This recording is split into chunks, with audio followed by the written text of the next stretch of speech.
Bem, na sequência da discussão da obturação do canal radicular, nós vamos trabalhar com vocês os materiais utilizados para o selamento e para o preenchimento do sistema de canais radiculares, né? Então nós temos dois materiais, basicamente, são utilizados, são materiais em estado sólido, que são os cones de gutta-percha, e os materiais pastosos, que são inseridos dentro do canal radicular, né, numa condição pastosa, que são os cimentos endodônticos, né? Então são os materiais que vocês irão utilizar, tanto laboratorialmente quanto na clínica, né, na sequência da obturação do canal radicular. Os materiais sólidos, a gutta-percha, nós temos dois tipos de cones que são utilizados, os cones principais e os cones acessórios. Do lado esquerdo vocês podem perceber os cones principais, e eles são comercializados de várias formas, né? Então nós podemos ter a comercialização desses cones da maneira convencional, com aquela padronização ISO, seguindo a sequência que vocês aprenderam lá da padronização dos instrumentos de ácido inoxidável. Então teríamos ali, né, os cones 15, 20, 25, 30, enfim, primeira série, segunda série, e você compra e adquire a caixa com todos esses, né, esses cones dos diferentes diâmetros apicais, com a mesma conicidade. Então são cones com conicidade 0,02, e hoje, com o advindo dos instrumentos de níquel-titânio, eles também são comercializados com diferentes conicidades.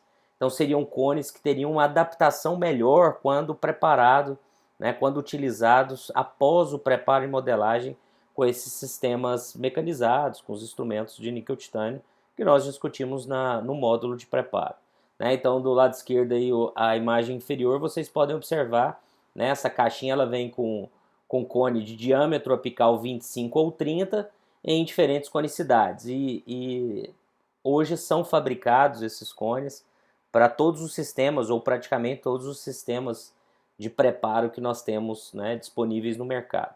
Então esses cones podem ser adquiridos nesses diferentes, né, formatos.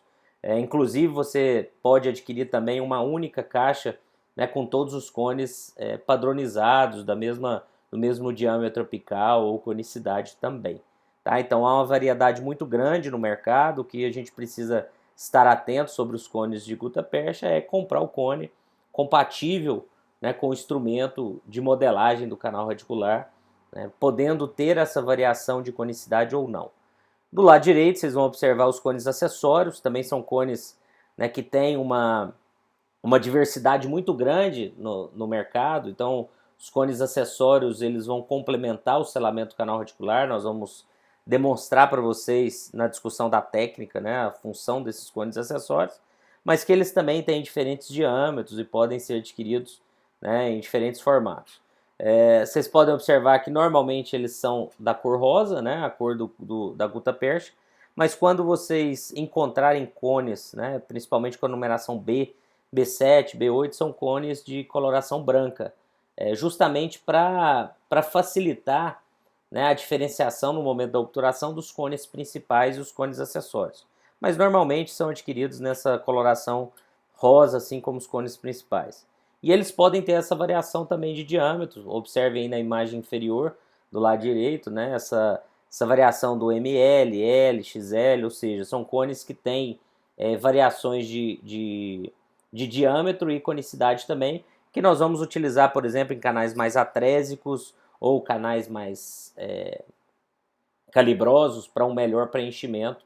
A gente discute um pouquinho com vocês na técnica, e principalmente quando formos realizar a obturação, né, no laboratório. Isso vai ficar mais fácil de vocês visualizar. Então esses cones de gutta-percha são cones, né, utilizados universalmente na endodontia, né, são materiais utilizados no mundo inteiro, né, e que têm a função principal de preenchimento do canal radicular.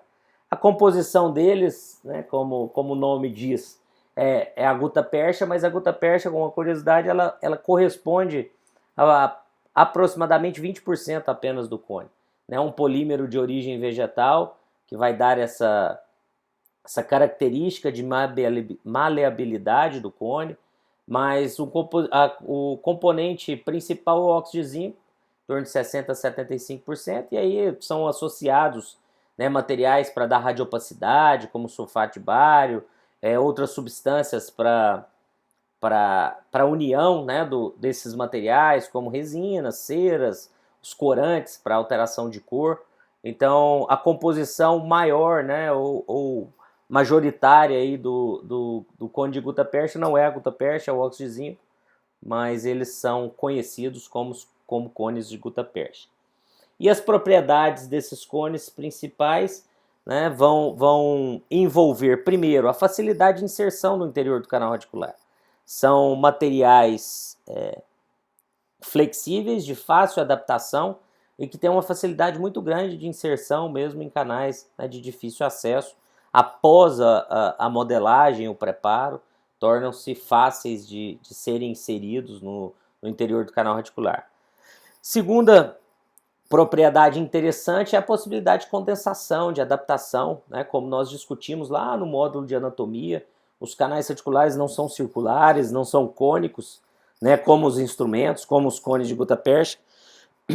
Então essa possibilidade de condensar, de adaptar esses cones às paredes, né? Preenchendo melhor o sistema de canais radiculares, se torna uma propriedade, uma característica muito interessante. Também a título de curiosidade, antigamente se utilizava cones de prata, então eram materiais rígidos que não permitiam essa adaptação às paredes do canal, né, e por isso foram materiais utilizados até certo ponto, e com o desenvolvimento da gutta-percha, que é um material mais maleável, mais fácil manipulação, tornou-se aí um material de escolha para a obturação e preenchimento do sistema de canais radiculares. Uma outra propriedade interessante é a capacidade, né, de amolecer com calor, de ser removido com solventes, né? Então, numa necessidade de uma remoção desse material do interior do canal radicular, seja uma remoção parcial, por exemplo, no preparo para retentor, para pino, ou uma remoção total nos casos de retratamento, né? São materiais que são de fácil remoção e respondem bem aos solventes comuns, né, para esse amolecimento, essa remoção facilitada.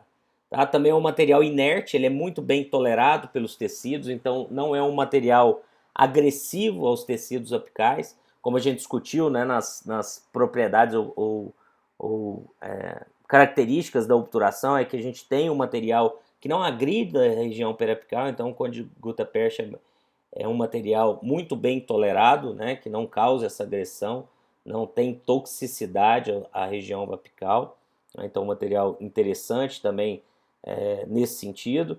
É um material que tem uma alta estabilidade dimensional, então após a sua fabricação, né, claro, desde que não utilizados solventes químicos ou alterações térmicas, né, ele tem uma estabilidade dimensional muito boa, e com a sua composição aí majoritária, como óxido de zinco, ele tem uma alta radiopacidade, assim como associação com radiopatizantes, o que facilita a sua visualização, né, no interior do canal radicular, no momento tanto da prova do cone quanto da avaliação final do tratamento endodôntico, né? Então são materiais de alta radiopacidade.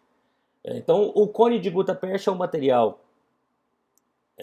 universal, né? Ele tem a sua escolha aí para todos os casos, é um material hoje que nós utilizamos em todos os casos, sem nenhum tipo de discussão científica ou, né, mudanças aí de paradigmas em relação ao seu uso. O que nós temos de diferenças, né, dos materiais são os cimentos endodônticos. Né? Os cimentos endodônticos são materiais que vão ser utilizados para unir esses cones de gutta-percha entre si, para unir os cones de gutta-percha às paredes do canal radicular. São os materiais que nós vamos utilizar para esse vedamento, né, adequado do sistema de canais radiculares. E eles têm uma variação muito grande no mercado e na literatura. Nós temos basicamente 4 tipos de cimentos endodônticos, que podem ter, né, subdivisões ou classificações diferentes, mas que basicamente são 4. São cimentos à base de óxido de zinco e eugenol, os cimentos contendo hidróxido de cálcio, né, os cimentos resinosos e os cimentos hoje, os mais atuais, novos, que estão sendo estudados e e suas propriedades sendo desenvolvidas são os cimentos biocerâmicos, né? Então, são esses 4 tipos de materiais que vocês, né, vão ter mais contato aí tanto na literatura quanto no mercado. Os cimentos endodônticos, eles têm algumas propriedades, né, desejáveis, né? Grossman, em 1958, ele coloca algumas, né, que são propriedades desejáveis dos cimentos endodônticos. Vocês vão observar na maioria dos livros textos, né, que seriam, né, seria um material que promova um selamento hermético, ou seja, que promova aquele vedamento adequado do sistema de canais reticulares, um material que tem um tempo de presa adequado, ou seja, um material que não tome presa rapidamente, para que permita uma boa obturação, tempo adequado para um bom preenchimento, a utilização dos cones principais e acessórios, que nós vamos ver na técnica endodôntica, e que também não tem um tempo de presa, né, muito longo, para que você tenha um vedamento, né, satisfatório do sistema de canais reticulares, materiais que tenham radiopacidade para uma boa visualização no interior do canal reticular, materiais que tenham estabilidade dimensional, importante para que depois que o material tome presa não crie esses espaços, né, entre o material obturador e as paredes do canal reticular, permitindo aquela recontaminação que nós discutimos em aulas anteriores. É importante também que o material não altere a coloração dentária, né, então tem que ser um material que não promova uma alteração de cor. Era muito comum nos cimentos endodônticos que continham prata antigamente, né, a prata ela dava uma radiopacidade a esses cimentos. Era um material que usava-se também para manter uma capacidade antimicrobiana, mas que alterava-se muito a cor, né, do dente, e isso, né, tornou-se comum dentes tratados endodonticamente que tinham alteração de cor. Então hoje é uma propriedade importante não promover alteração de cor no dente. Que tenha também como propriedade um controle microbiano, né? Então é claro que seria interessante um material que promovesse o controle microbiano no intuito de eliminação de micro-organismos, mas precisa pelo menos ser um material que não permita o crescimento microbiano, né, em sua superfície. Um material também importante de ser insolúvel aos fluidos bucais, pelo contato com o tecido periodontal apical, né, pela presença desses fluidos no interior dos túbulos dentinários. Então, que seja insolúvel esses fluidos bucais e que tenha biocompatibilidade, né, que não promova agressão à região periapical e, se possível, como nós discutimos também na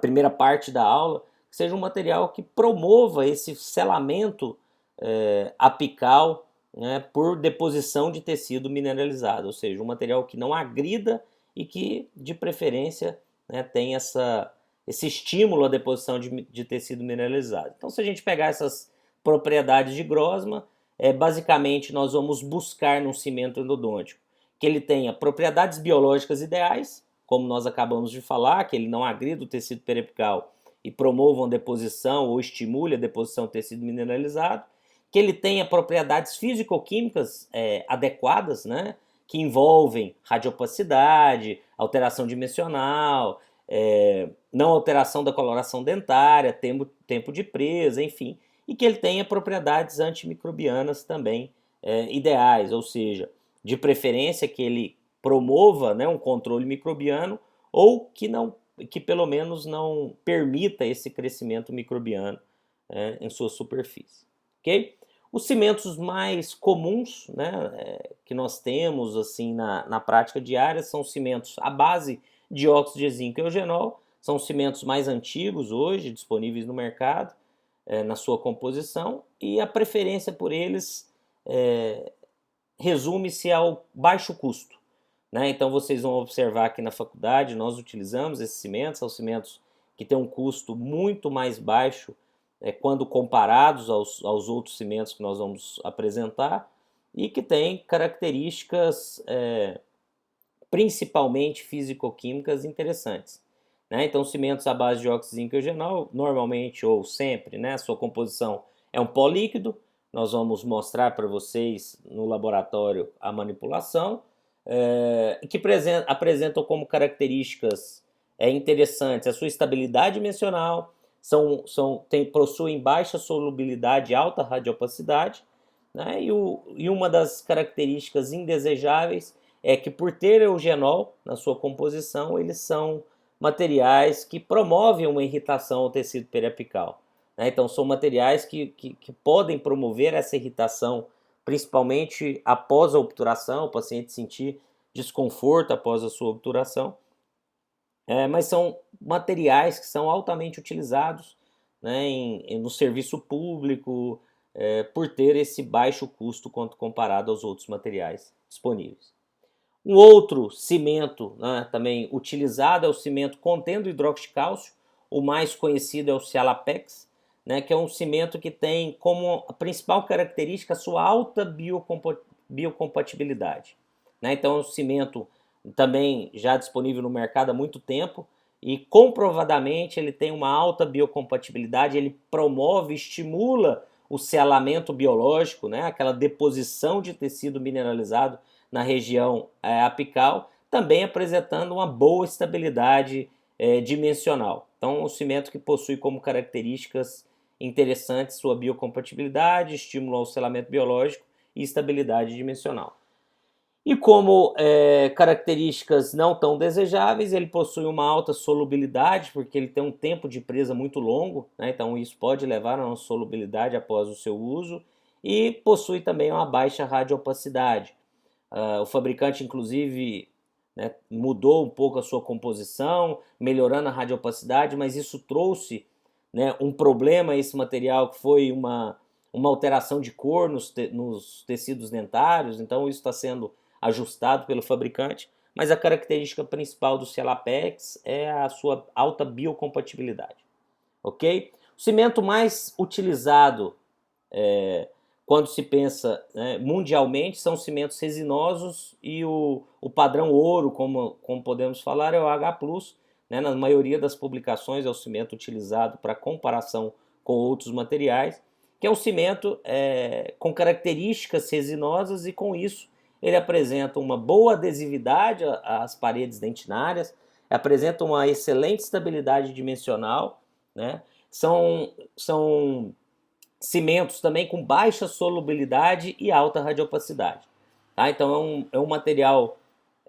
muito utilizado nas clínicas endodônticas. Então no atendimento mais especializado, normalmente é o material, né, mais utilizado, e também quando se pensa, né, nas publicações científicas mundiais, é o material que se compara, né, quando busca-se um novo material ou um avanço em termos de cimentos endodônticos, ok? Mas é um material que tem um alto custo, né? Se nós formos comparar, por exemplo, com os cimentos de óxido de zinco e eugenol, tem uma proporção aí, ele custa pelo menos 5 vezes mais, né, do que um material do que os cimentos de óxido de zinco e eugenol, e por isso, né, são utilizados mais em clínicas especializadas, tá? Uma característica não desejável é uma possível toxicidade desse material. Então, dependendo da sua manipulação e principalmente do extravasamento desse material para as regiões apicais, ele pode promover ali uma reação tecidual, e por isso é um material que também não é ideal, né, que não possui todas as características desejáveis de um material obturador de um cimento endodôntico. E hoje os materiais mais novos no mercado, né, são os cimentos biocerâmicos, que estão aí na moda, estão sendo muito estudados, e que apresentam como características desejáveis essa adesividade, baixa toxicidade, também tem uma capacidade de selamento interessante, uma alta radiopacidade, mas que apresentam como características não desejáveis, ou que ainda, né, carece ou necessita de estudos, a determinação dessa sua estabilidade dimensional, porque eles vêm em diferentes composições, pó líquido, de manipulação, ou cimentos já prontos para uso, e que alguns trabalhos têm demonstrado, né, que são cimentos que podem demorar muito a tomar presa, ou inclusive em alguns casos eles não tomam presa, ou seja, não endurecem, não promovem o selamento, tá? Então são materiais promissores, né, que estão sendo amplamente estudados na literatura, mas que ainda necessitam de maiores estudos para sua utilização. E também são instrumentos, são materiais com custo muito elevado, né? Se o H+, ou cimentos resinosos, tem um custo de mais ou menos 5 vezes os materiais à base de óxido de zinco e eugenol, os cimentos biocerâmicos eles têm esse custo em torno de 10 vezes ou um pouco mais quando comparados aos cimentos de óxido de zinco e eugenol. Okay? Então são materiais de altíssimo custo e que têm, né, características muito interessantes, mas que necessitam, né, de um background científico maior. Ok? Então, em relação a materiais obturadores, nós basicamente vamos trabalhar com os cones de gutta-percha, né, com a composição, como eu falei para vocês, composição da própria gutta-percha, que é um material vegetal, né, um material resinoso vegetal, associado ao óxido de zinco, radiopatizantes, enfim, que é um material de preenchimento do sistema de canais reticulares. Então, a massa obturadora ela vai ser composta em sua maioria pela gutta-percha, né? E para unir esses cones entre si, as paredes do canal reticular, nós teremos aí os cimentos endodônticos. Vocês vão ter um contato maior com esses cimentos endodônticos políquido, né? Que é o que nós utilizamos na clínica da Faculdade de Odontologia da UFG. Ok? Então é a associação do cimento endodôntico e do cone de gutta-percha.